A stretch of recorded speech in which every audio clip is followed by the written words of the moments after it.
Alright, welcome back to another episode of Crash. This is the Bermugula's Orbit time trials, and the first level is out for launch. This level actually, it definitely took me a couple of tries, quite a few tries, but it's actually not very hard at all.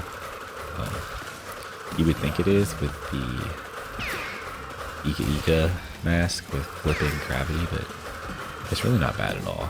You really just, there's not a whole lot to like do in it. There's not a whole lot of enemies, it's just a lot of boxes, and there's some wall runs and some jumping, but that's really it. I mean, well, there is a lot of enemies, I guess, but I don't know, they're not hard to avoid, I guess I should say, so. The timeline level is definitely more difficult for sure. This part is a little tricky. I actually messed up there. It's not usually how I do that, but it's really whatever. You don't really need to have... You do get invincibility in this if you keep your masks, but it's not really necessary, and you can make it through without invincibility.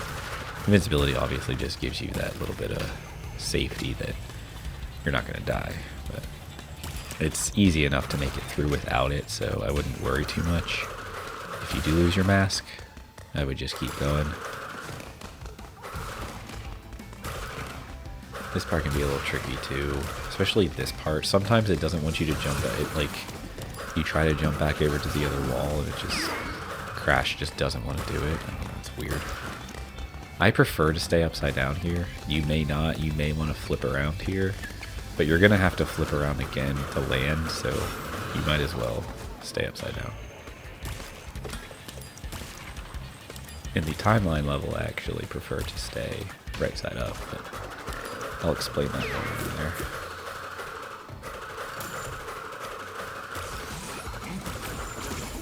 So this is where, this is probably the trickiest part of the level. There's a lot of enemies here. There's a lot of flipping yourself around.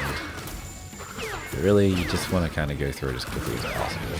Like, and if you get hit, it's whatever. Just keep going. Because this part, you just triple spin your way through here. Nothing will hit you. I mean, you don't kill this guy, but the guys don't. Those guys don't shoot fast enough to be able to hit you. You'll be past them by the time they decide to shoot. So just triple spin your way through, and this last rail section is the end of the level. So. That's where you would get your invincibility though, so it's not really like super important that you get invincibility because it's easy enough to make it through there. You really only have the one guy you gotta spin to kill. So there's the Platinum Relic for out for launch. Pretty simple. I think the first time I did it I was only like 6 seconds off maybe from the time, so I knew I would get it. All these levels were actually much easier than Agapis Dimension, that's for sure. Alright, so here's the Cortex Timeline level called Shipping Error. And Cortex's part is pretty long, kind of like Ingodile's in Rock Locked. It takes about a minute to get through Cortex's part alone, so... And I mean, that's pretty much sprinting through it as fast as possible. I'm sure people can get through it faster than a minute, but a minute is about what I would get to every time I got done with Cortex, so take that with a grain of salt. This part, I like to just run past those guys. Sometimes they'll blow up that stack, sometimes they don't. So sometimes you'll have to turn around and shoot it, but it's a good bet that they'll blow it up. So. And I usually just skip those guys. Sometimes I would shoot them, sometimes I wouldn't. But sometimes you get unlucky and you get hit when you shoot them, or when you don't shoot them, so. But again, the masks aren't super important here because you only get 2 with Cortex, and honestly, if you gotta take a hit to keep your speed up, then just take a hit. Don't worry too much about it. We're almost to the end of Cortex's part. This is the most time-consuming part of Cortex's thing. Even if you're quick with this, it still just takes forever, especially this part. You have to step your way up these UFO guys. And I found it works better to work from this side and work your way over. I just take a hit there because usually I don't do it that way, but that's just the way I did it for this run. Usually I make like stairs, I don't make a zigzag pattern. But again, like I just took a hit there because it didn't matter. All I knew once I got up there, I could just get through that last part easy. So now we're at the crash portion, and this part is a little trickier than the normal level for sure. There's a lot more boxes. There's obviously a lot more nitro and TNT, just like with all timeline levels. But it's pretty much the same, so just, you know, keep the same pace and get the boxes. It's really all you gotta do. Now here is the part where in the normal level I like to stay upside down, but in the timeline level I like to stay right side up because of that, to get that box there, and then you just do a double flip and you land right in the hallway. So you could do it that way in the normal level as well, but it's easy enough to stay upside down too. Okay, so same thing here, you're just gonna spin through all this. Should have 2 masks at this point if you haven't lost any, which will be very helpful for this part, because this part you're definitely gonna lose some masks. It's just a tricky part. There's a lot going on here. See, I already lost both my masks. But honestly, that first section is the worst part. This last section's not that bad. The guy blew up the UFO guy for us. So, I usually would skip those, but I think I was close on time the one time I had done this, so I just wanted to get as many boxes as I could to try to make sure I would get the time. So I flipped up to the ceiling and grabbed those. This is definitely different from the normal level. There's a lot of nitro here, so be very careful. But that should get you your platinum relic.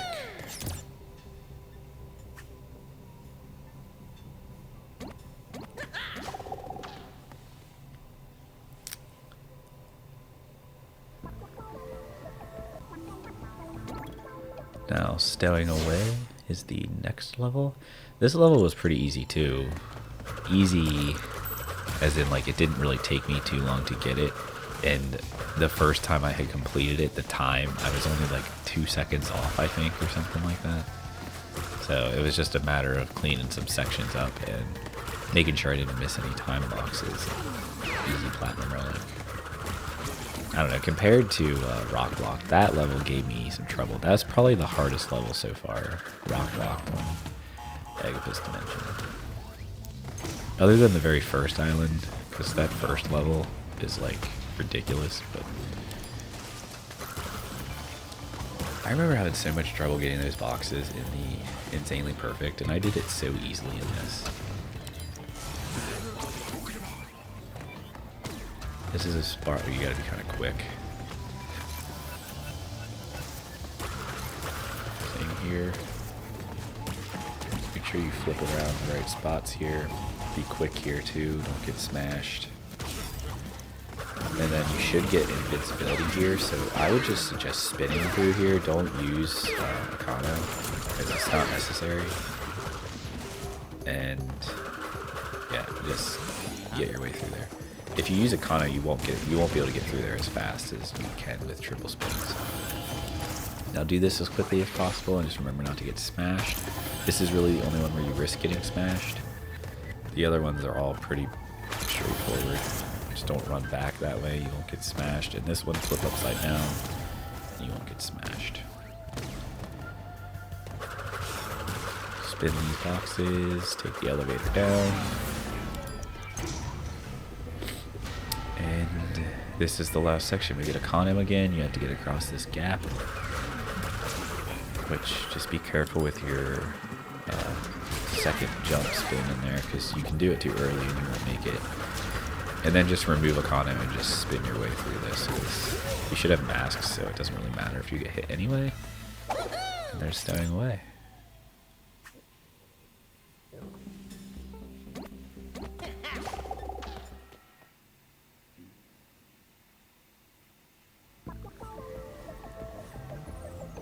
Now the final level is Crash Landed, and I honestly thought I was going to have a lot more trouble with this than I did.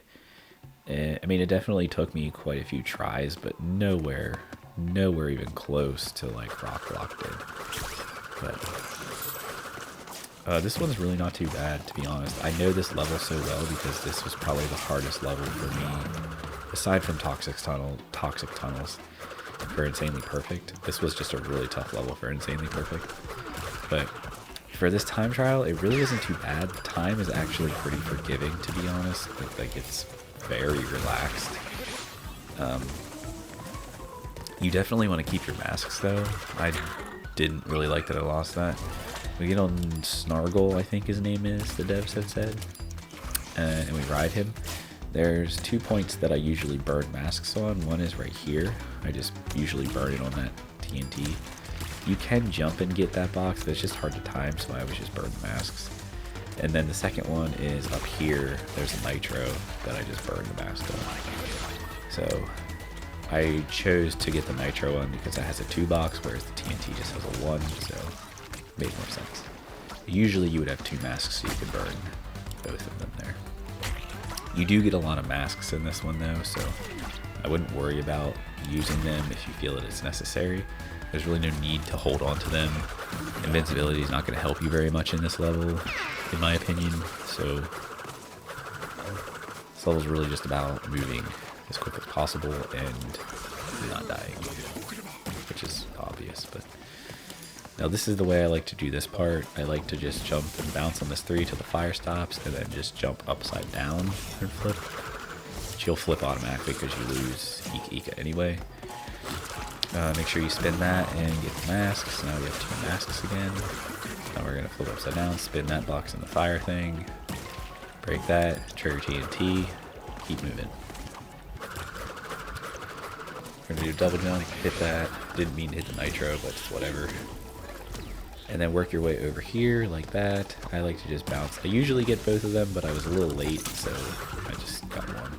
But I knew my time was good because I had finished this really close anyways, and I was like a couple seconds slower at that point. So you want to go up here first, and then you'll drop down and get these boxes. Also to mention, it's not super necessary to boost very much in this. I mean, it's not like it is in the polar bear ones. I mean, it definitely helps you. I'm so mad I overjumped that 3. But not that it doesn't help you, it'll definitely help you. So definitely boost when you feel that you can. Like right here is a good spot to boost. Right when you land is another good time to boost. After you jump this gap is another good time to boost. Just use them wisely.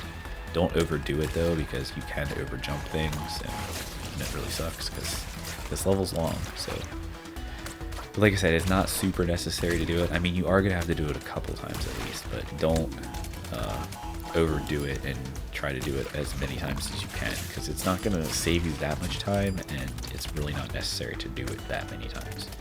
So remember to drop off to the left over here, because there is a time box down here, but if you've been boosting, you're going to have to jump because the turtles are a little slow. I have made that mistake where I just dropped off the ledge after I had boosted a couple times, and I did not make it on the turtles, so make sure you jump. And then this last bit is pretty easy. Just don't worry about the starfish things, just the one up here, just literally run over top of it. You should have 2 masks, so let it take one. It's not worth the risk jumping and falling off. So that's it. That is crash landed, and that is all 4 levels on Bermugula's orbit. So we only have 2 more islands left. We have Snacks Dimension and Cortex Island. We only have 7 levels left to go, and we will have the Platinum Trophy for this game. So there's all the levels done on this island, and I will catch you in the next episode. Have a good one.